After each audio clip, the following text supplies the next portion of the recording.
Boa noite. A audiência pública debate Lei de Diretrizes Orçamentárias 2023. Todo ano se faz a mesma coisa. Se avalia, então, a lei orçamentária e se traz numa audiência pública para ouvir a comunidade. Inaugurada a galeria coletiva da 17ª Legislatura. O descerramento da placa aconteceu pouco antes da primeira sessão plenária do mês de agosto. O ato reconhece os vereadores que fizeram parte da história de nossa cidade. Vereador solicita passe livre de coletivo urbano para presidente de associações dos bairros do município. O presidente de bairro já trabalha de maneira voluntária, ele não é remunerado. Então eu acho que não é justo ele tirar do próprio bolso o transporte, esse transporte para ir fazer os encaminhamentos da sua comunidade até um local público, né, que vai atender eles. Regina Costa dos Santos encaminha pedido de informação ao Poder Executivo. Nós entramos com esse pedido aí de informação na perspectiva de que tenhamos esclarecimentos quanto ao qual que é o critério utilizado nas regiões mais periféricas, nas mais nobres. Tem alguma diferença do programa para quem mora mais lá na vila? Para os bairros mais centrais. Governo do Estado anuncia troca na Secretaria da Fazenda. O principal desafio é fazer o encerramento dessa gestão da melhor maneira possível. Tem uma série de questões que nós temos que cuidar, tanto do lado do regime de recuperação fiscal, da lei de responsabilidade fiscal, das questões, né, de restrições eleitorais.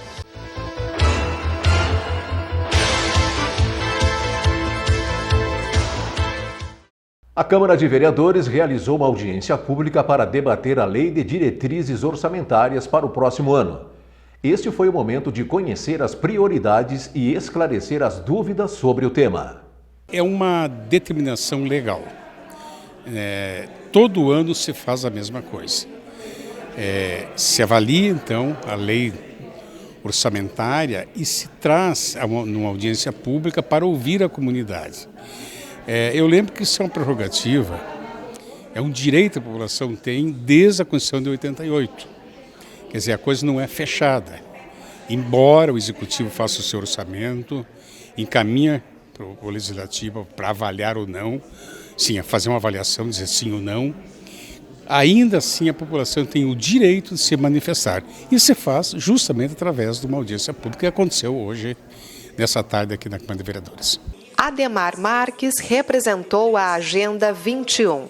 O secretário executivo pediu reforço para promover a educação ambiental. Primeiro dizer que discutir o planejamento orçamentário, né, a lei de diretriz orçamentária e o orçamento anual, ele é importante dentro do exercício da democracia. Então a gente reenfatizou, aliás, este processo como ele é muito rico no processo democrático e de participação da sociedade. O segundo é que a Agenda 21 entende que é importante esse espaço e propondo uma emenda que ela reforce a ideia da educação ambiental. Educação ambiental significa trazer informações para a sociedade acerca do seu papel, da sua responsabilidade, informações importantes sobre a proteção e conservação dos nossos recursos hídricos, das nossas florestas, que nós ainda temos alguns fragmentos de florestas, como nós chamamos, né? E importante a proteção dos nossos parques e que as pessoas tenham consciência que ela precisa cuidar realmente do meio ambiente como a nossa casa comum, um espaço que é coletivo, é nosso e que nós temos que pensar políticas públicas com esse novo padrão de desenvolvimento, conciliando a proteção ambiental com a questão econômica, com a questão social. E esse é um papel de toda a sociedade. Por isso, a nossa emenda ela vem nesse sentido para fortalecer a ideia da promoção da educação ambiental na cidade de Passo Fundo. Já Tiago Machado falou pelo CMP. Ele afirmou que um ofício será entregue solicitando atenção à reposição salarial dos professores. Nós, os professores municipais, viemos para essa audiência pública que está se discutindo a LDO, basicamente com duas pautas e duas preocupações. Uma diz respeito à reposição salarial do próximo ano, uma vez que nos últimos anos o Executivo Municipal tem dado reajustes balizados por índices inflacionários como o IPCA, e esses ficam muito aquém do piso nacional, o que resultou numa defasagem muito grande do piso nacional frente ao nosso piso aqui no município de Passo Fundo, tanto é que a prefeitura teve que, né, acabar com o nível 1 da nossa categoria. Para além disso, nós também trouxemos uma demanda de um projeto de lei que foi aprovado nesse ano, nessa Casa Legislativa, que diz respeito às promoções da educação infantil. Existe a previsão para que no próximo ano nós tenhamos 30 promoções de nível 2 para o 3 e em 2024 mais 50 promoções. Nós destacamos a importância disso estar previsto na LDO e na LOA futuramente, e bem como talvez a possibilidade de uma dessas nós estarmos antecipando esse calendário, porque essas professoras elas aguardam algumas há mais de 10 anos a sua promoção. A população se manifestou, os vereadores aqui presentes ouviram a população e eles que têm a prerrogativa de apresentar emendas. É só o vereador, não é a população. A população se manifesta, eles entendem o que a população quer e faz a sua emenda. Começa hoje e acaba sexta-feira a possibilidade do vereador apresentar emendas. Depois disso, as sugestões protocoladas receberão os pareceres jurídico e da Comissão de Finanças, Planejamento e Controle. A votação das emendas e da LDO está marcada para o dia 22 de agosto. Foi inaugurada nesta semana a galeria coletiva da 17ª Legislatura. A homenagem foi prestigiada pelos parlamentares que estiveram na Câmara Municipal entre 2017 e 2020, pelos atuais representantes e também pela comunidade. O descerramento da placa aconteceu pouco antes da primeira sessão plenária do mês de agosto. O ato reconhece os vereadores que fizeram parte da história de nossa cidade. Eu acho que a galeria ela é sempre importante porque ela apresenta para aqueles que acompanharam e para aqueles que não acompanharam, aqueles que virão no futuro, quem foram os vereadores daquele período.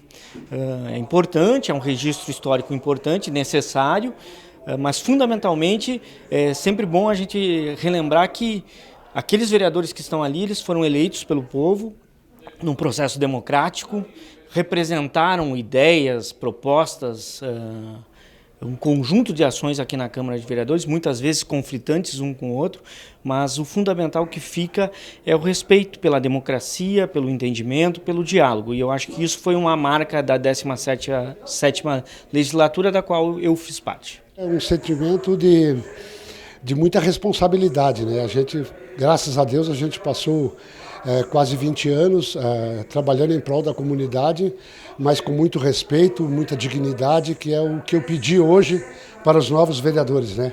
Que respeitem a comunidade, porque nós somos os grandes representantes da nossa cidade.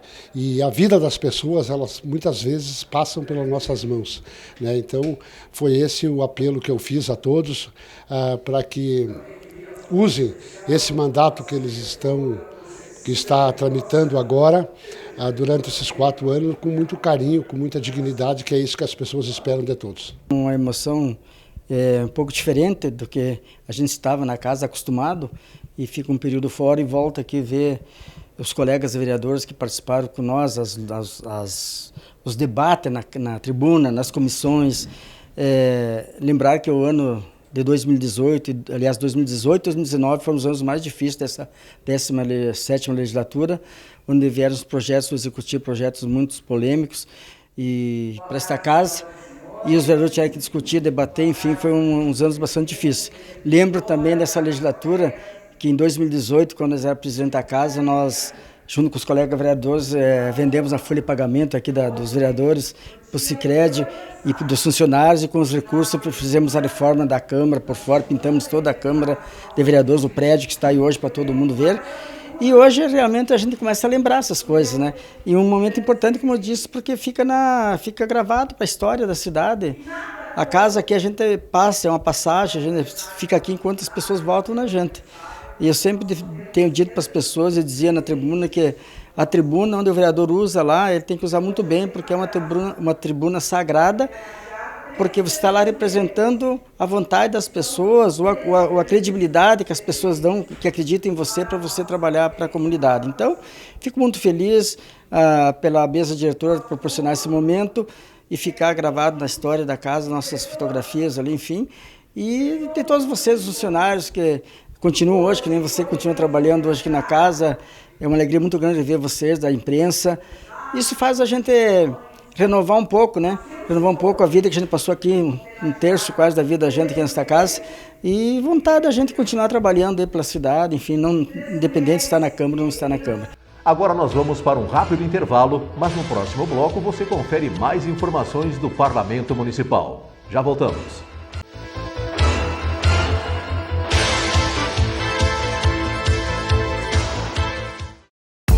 Saúde Brasil apresenta 5 dicas para você se sentir bem com seu corpo e sua aparência ao praticar atividade física. Se você quer se sentir bem com seu corpo e a sua aparência na hora de praticar atividade física, se liga nessas dicas que eu vou te dar. Dica 1. Pratique atividades físicas com as quais você se identifica e sente prazer em realizar. Dica 2. Sempre que praticar atividade física, pense que isso é importante para a sua saúde, em vez de pensar apenas em melhorar a sua aparência. Dica 3. Você é capaz de realizar várias atividades, não importa a sua idade, sexo, cor ou tamanho. Valorize o corpo incrível que você tem. Dica 4. Não se compare com os outros. O corpo de cada pessoa é único, com aparência e habilidades diferentes. Dica 5. Use roupas com as quais você se sinta confortável, em especial para fazer atividades físicas. Aceite, respeite e sinta-se bem com o seu corpo. E pratique atividade física. Isso deixa a vida muito mais leve. Quer mais dicas? Acesse o site do Saúde Brasil. Convidas, uma ONG a serviço da conservação da fauna silvestre ameaçada. Através do Primaves, está socialmente integrada à comunidade de Bela Vista e exerce importante papel educacional e socioambiental em âmbito municipal e regional. A Convidas depende dos voluntários que ajudam com a prestação de serviços e das doações de produtos ou valores financeiros. Seja parceiro, associe o nome de sua empresa ao nome da Convidas.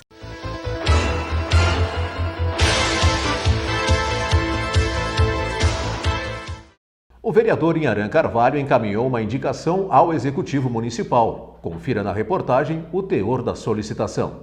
Inharã Carvalho sugeriu ao Executivo que seja feita a concessão do benefício de passe livre do coletivo urbano aos presidentes de associações de moradores de bairro do município. O que acontece é que os presidentes de bairro, no passado, eles tinham o passe livre, uma quantidade de passagens de transporte, que era um limite, se não me engano, de 50 passagens por mês, para eles poderem fazer seus encaminhamentos, seu movimento, saindo do bairro para levar até a prefeitura, até a Secretaria de Saúde, uma Secretaria de Segurança, enfim, todos os locais de atendimento ao público, né, eles dependem, e às vezes, de um ônibus para se locomover.